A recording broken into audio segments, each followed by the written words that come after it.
दोस्तों, अगर आप या आपके परिवार का कोई सदस्य किसी भी गंभीर बीमारी से ग्रस्त है या किसी पर भूत प्रेत का साया है या फिर आपके जीवन की बाधा खत्म नहीं हो रही है, तो आप हनुमान जी के इस मंत्र का प्रतिदिन 108 बार जाप या श्रवण जरूर करें, क्योंकि इस मंत्र का जाप या श्रवण करने से बीमारी, भूत प्रेत, बुरी आत्माओं का असर और जीवन के कष्टों, बाधाओं का निराकरण तुरंत हो जाता है और आपको इसका असर दिखाई देने लगता है, क्योंकि इस मंत्र में इतनी ताकत होती है कि गंभीर से गंभीर बीमारी भी ठीक होने लगती है।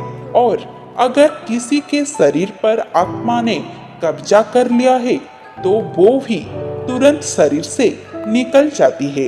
दोस्तों, इस मंत्र को प्रतिदिन 108 बार जाप करना चाहिए। अगर आप ऐसा करने में असमर्थ हैं तो आप कम से कम आपके मोबाइल से इस मंत्र का जाप संपूर्ण 108 बार जाप सुने। और आपसे निवेदन है कि मंत्रों को कभी भी बीच में छोड़कर ना जाएं। अगर आपको शक है कि आपके घर में कुछ नकारात्मक शक्ति की साया है, तो आप इस मंत्र को संध्या काल में अपने घर में अपने मोबाइल पर 3 घंटा इस मंत्र का जाप चला दें और सारी नकारात्मक शक्ति से छुटकारा पाए। ऐसे ही मंत्रों के बारे में वीडियो देखने के लिए हमारे वीडियो को लाइक और चैनल को सब्सक्राइब करें। बजरंग बली की कृपा प्राप्त करने के लिए कमेंट में जय श्री राम, जय बजरंग बली अवश्य लिखें। ओम नमो भगवते अंजनेयाय महाबलाय स्वाहा। ओम नमो भगवते अंजनेयाय महाबलाय स्वाहा। ओम नमो भगवते अंजनेयाय महाबलाय स्वाहा। ओम नमो भगवते अंजनेयाय महाबलाय स्वाहा। ओम नमो भगवते अंजनेयाय महाबलाय स्वाहा। ओम नमो भगवते अंजनेयाय महाबलाय स्वाहा। ओम नमो भगवते अंजनेयाय महाबलाय स्वाहा। ओम नमो भगवते अंजनेयाय महाबलाय स्वाहा। ओम नमो भगवते अंजनेयाय महाबलाय स्वाहा। ओम नमो भगवते अंजनेयाय महाबलाय स्वाहा। ओम नमो भगवते अंजनेयाय महाबलाय स्वाहा। ओम नमो भगवते अंजनेयाय महाबलाय स्वाहा। ओम नमो